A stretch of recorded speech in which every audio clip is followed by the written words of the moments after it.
Salam pemirsa, konflik bersenjata antara Rusia dan Ukraina memasuki hari ke-1049 pada tanggal 7 Januari 2025 dengan intensitas pertempuran yang semakin meningkat.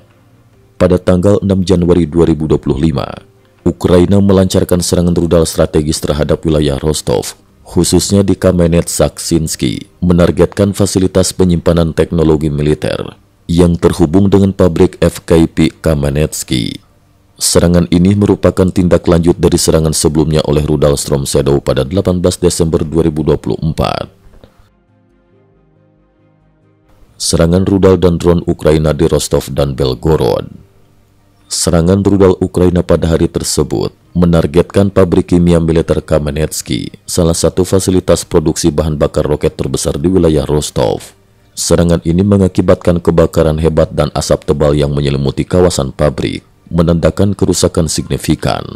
Selain itu, pada hari yang sama, drone Ukraina juga menyerang kota Belgorod, menyebabkan pemadaman listrik di 6 pemukiman, termasuk Borisovka, Novo, Konovanovo, Davidovka, Vrovka, dan Plotvianka.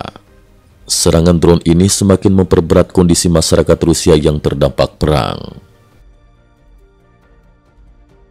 Kekuatan maritim Ukraina dan operasi kapal tanpa awak. Setelah berhasil mengusir armada Laut Hitam Rusia, Angkatan Laut Ukraina kini mengalihkan fokus ke serangan darat. Pada tanggal 6 Januari 2025, kapal tanpa awak Ukraina meluncurkan drone FPV yang berhasil menghancurkan 2 sistem pertahanan udara S-1 dan 1 sistem pertahanan udara OSA di tepi pantai Kherson dan Crimea. Kapal tanpa awak ini berfungsi sebagai kapal induk yang mampu menetralkan sistem pertahanan udara Rusia, memberikan keunggulan strategis bagi Ukraina di wilayah tersebut. Operasi pasukan khusus dan pertempuran di Kurakov. Pasukan khusus independen Ukraina terus melakukan pembersihan di daerah bangunan tinggi di arah Kurakov. Video pertempuran di kawasan industri yang dirilis pada 6 Januari 2025 menunjukkan bahwa meskipun Kementerian Pertahanan Rusia menyatakan kontrol atas Kurakov untuk ketiga kalinya, setidaknya kawasan industri di barat kota tersebut masih dipegang oleh pasukan Ukraina. Brigade Mekanisasi Ukraina ke-33 dan unit Power A4 kembali bertempur di selatan desa Red Army, memperkuat posisi Ukraina di Kurakov. Di arah Kursk, pasukan Ukraina mendorong maju sepanjang jalan raya 38K004 hingga mencapai Kursk, Cina, hanya 2,5 km dari Dasowarsko. Kehilangan berat pasukan Rusia dan tindakan kekerasan. Sumber dari Rusia mengklaim bahwa pada malam 6 Januari 2025, Ukraina mengirim 2 kelompok dari pemukiman Cherkaseko di wilayah Kursk menuju posisi Rusia. Namun hasil spesifiknya masih belum jelas. Dalam 24 jam terakhir, wilayah Kursk mengalami perubahan penguasaan wilayah oleh pasukan Ukraina, menunjukkan peningkatan intensitas pertempuran. Menurut laporan, pasukan Rusia di Kursk mengalami kerugian berat dengan total 38.000 orang tewas dan terluka dari kelompok tentara yang berjumlah 90.000 orang. Selain kerugian di medan perang, media Ukraina mengonfirmasi bahwa pasukan Rusia kembali melanggar hukum perang dengan mengeksekusi 3 tawanan Ukraina di dekat Neskochnin pada 6 Januari 2025. Eksekusi ini terjadi meskipun para tentara Ukraina telah menyerah dengan tangan terikat, menambah kemarahan dan tekad rakyat Ukraina untuk terus berjuang. Dukungan internasional dan sanksi terhadap Rusia. Menteri Luar Negeri Amerika Serikat, Antony Blinken, menyatakan pentingnya keberadaan Ukraina di wilayah Kursk dalam setiap negosiasi yang mungkin dilakukan setelah terpilihnya Trump. Blinken menekankan bahwa Ukraina memerlukan jaminan keamanan yang andal karena Presiden Putin tidak akan menganggap konflik ini sudah berakhir. Pemerintah Amerika Serikat berencana meningkatkan sanksi terhadap armada bayangan Rusia sebelum pelantikan Trump pada 20 Januari 2025 yang diprediksi akan semakin menekan ekonomi Rusia.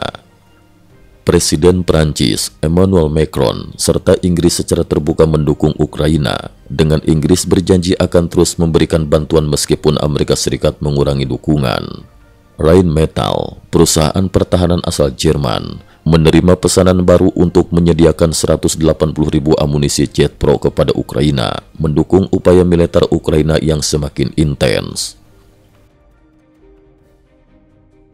Kemajuan teknologi dan keberhasilan operasional Ukraina. Teknologi drone Ukraina kini berada di garis depan pertempuran dengan kemampuan serangan presisi yang menyebabkan kerugian besar bagi sistem pertahanan udara Rusia.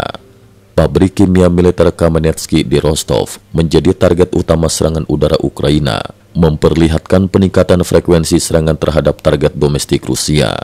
Selain itu, pesawat tempur F-16 Ukraina juga menunjukkan performa luar biasa di medan perang. Salah satu pilot F-16 Ukraina berhasil menembak jatuh 6 rudal jelajah dalam satu pertarungan udara, memecahkan rekor dunia dan menunjukkan perubahan drastis dalam kendali udara Ukraina sejak kedatangan F-16. Keberhasilan ini mengurangi frekuensi serangan udara Rusia dan memberikan keuntungan strategis bagi Ukraina. Proyeksi dan dampak perang elektronik. Perang elektronik EU menjadi faktor kunci di medan perang, dengan Ukraina menggunakan teknologi canggih untuk menutupi era pertempuran dan mengganggu operasional drone Rusia. Pasukan Rusia terpaksa mengandalkan metode pengintaian tradisional yang kurang efektif, sementara Ukraina terus memanfaatkan perang elektronik untuk mempertahankan keunggulan di lini depan. Institut Studi Perang ISW menyatakan bahwa serangan besar-besaran Ukraina di Kursk memberikan keuntungan taktis yang signifikan, mengurangi stabilitas garis depan Rusia di wilayah tersebut. Dengan kerugian yang terus meningkat, target Presiden Putin untuk mengusir pasukan Ukraina dari Kursk sebelum 20 Januari 2025 diperkirakan akan gagal. Kesimpulan: operasi militer Ukraina yang intens di Kursk dan Rostov menunjukkan kemampuan strategis dan teknologi canggih yang dimiliki oleh pasukan Ukraina. Dengan dukungan internasional yang kuat dan penggunaan teknologi perang elektronik yang efektif, Ukraina tidak hanya mampu mempertahankan posisinya, tetapi juga berpotensi meraih kemenangan besar dalam konflik ini. Keberlanjutan serangan dan kerugian berat yang dialami Rusia menandakan bahwa garis depan Rusia di dekat Kursk sangat tidak stabil, memperlihatkan kemungkinan perubahan signifikan dalam dinamika perang sebelum akhir tahun 2025. Cukup sekian dulu, terima kasih atas perhatiannya. IT News juga memiliki channel di platform kancing.com. Mohon kunjungan dan bantu subscribe agar bisa mengikuti perkembangan dunia tanpa batas. Terima kasih. Link kancing ada di dalam description.